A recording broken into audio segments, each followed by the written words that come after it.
Olá a todos, como é que vocês estão? Hoje nós estamos aí adentrando o 15º dia de reprogramação, né? Então, a gente tem aí mais 6 dias pela frente, estamos quase no final neste trabalho de reprogramação, onde este mês o foco foi comandando a cura para os nossos filhos, nossos jovens aí, não é? Alunos, sobrinhos, netos, amigos, não importa.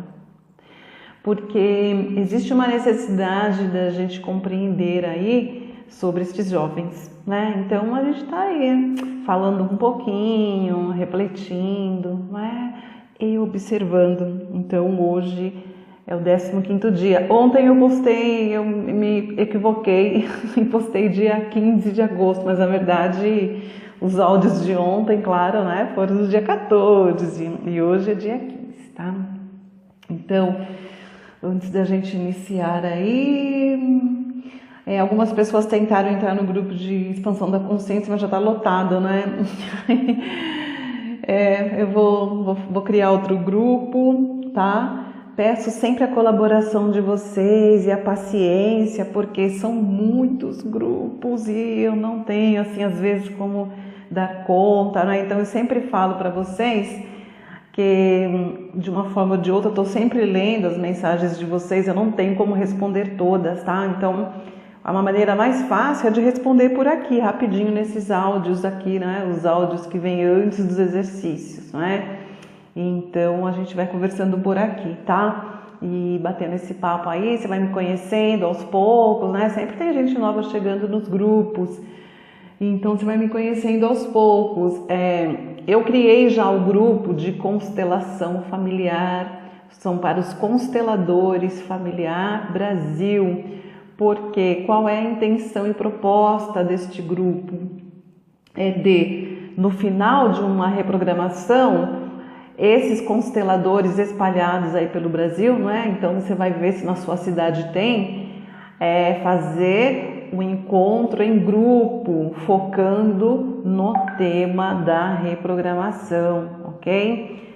Por exemplo, então, agora nós estamos falando sobre comandando a cura para os filhos. Então, os consteladores, né, se fossem usar este tema, que não vai dar tempo, né, tá muito em cima, mas se fosse usar este tema, ia fazer um trabalho focado nisso, né? Na cura nas relações entre pais e filhos, como nós fizemos aqui a cura na figura paterna. Então, os consteladores fariam este trabalho aí de cura, mas nós vamos combinar ali no grupo sobre os temas e sempre vou estar falando aqui, tá? Para você procurar, porque eu sempre falo que é uma ferramenta de cura incrível, apoio, né? Não sou consteladora, não pretendo, né? Porque minha vida já tem aí muitas coisas que eu estou desenvolvendo, estou estudando e estou trazendo práticas de cura também. Mas eu sempre falo das ferramentas que eu vejo que são ferramentas de auxílio, não é? Então aqui nós somos unidos, não existe concorrência. Aqui no nosso mundo quântico espiritual não existe concorrência, existe união, tá? Mãos dadas ali, porque várias são as ferramentas que a Terra está recebendo para cura, né? Então, eu não vou aqui só ficar falando da mesa não, né? A mesa é a ferramenta que eu desenvolvi aqui, foi canalizado, foi enviado, mas não é a única, não é a única, né? Nem dá para ser a única, porque são muitas pessoas, né? Então a gente precisa se unir mesmo. Eu gosto de trabalhar em rede, você sabe, né? Quem conhece sabe que eu adoro trabalhar em rede, porque quando a gente consegue conectar uma rede de ascensão planetária, as curas são rápidas, tá? Então, falo mesmo de constelação familiar, porque eu admiro, eu vejo, eu sei, eu fui beneficiada, eu observei aqui por um ano o trabalho da minha querida Marinúzia Rodrigues aqui em Aracaju, dentro da minha casa. Ela fez trabalhos que, nossa, foram incríveis, meu Deus, ainda faz, né, claro. Então, por isso que eu convidei, tá? Então, se você é constelador, conhece alguém, aí pede para falar comigo, tá? Para eu colocar no grupo. Além da constelação familiar, os trabalhos também de barras de Axis, que é uma tecnologia maravilhosa, Theta Healing, né? biomagnetismo, tudo isso, tá bom? Mas aqui na rede cristalina o carro-chefe é mesa de estação radiônica, depois barras de axis, depois biomagnetismo, tá bom? Então é isso que eu queria falar para vocês hoje. E também, você que é de Feira de Santana, olha, existe a possibilidade deste curso e desses eventos aí que a gente está organizando para os dias 24, 25 e 26, existe a possibilidade da gente trocar para 31, dia 1º e 2, porque aconteceu um imprevisto aqui na minha agenda. E para eu solucionar essa situação que apareceu de repente para mim hoje, eu vou ter que pensar na possibilidade de mudar esses dias, tá? Então, se você já fez inscrição, se você está se organizando, fala comigo no privado, fala hoje mesmo, tá bom? Eu falei com as meninas, estou aguardando a resposta delas, da Larissa e da Gilna, de Feira de Santana, para a gente ver se consegue mudar, ok? Então existe essa possibilidade, tá? Fala comigo, para a gente organizar isso direitinho.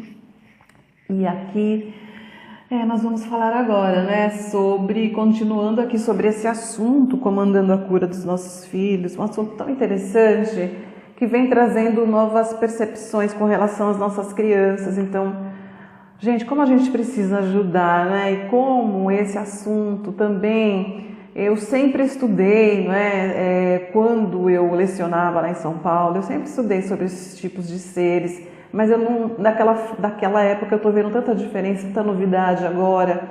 Então, já naquela época eu estudava sobre as habilidades múltiplas, né? Que fala sobre como cada criança tem a sua habilidade, tem o seu propósito. Por isso que é muito difícil você pegar um grupo de 40 crianças, né, e colocar ali na sala de aula e querer que todos aprendam da mesma forma, né? As habilidades múltiplas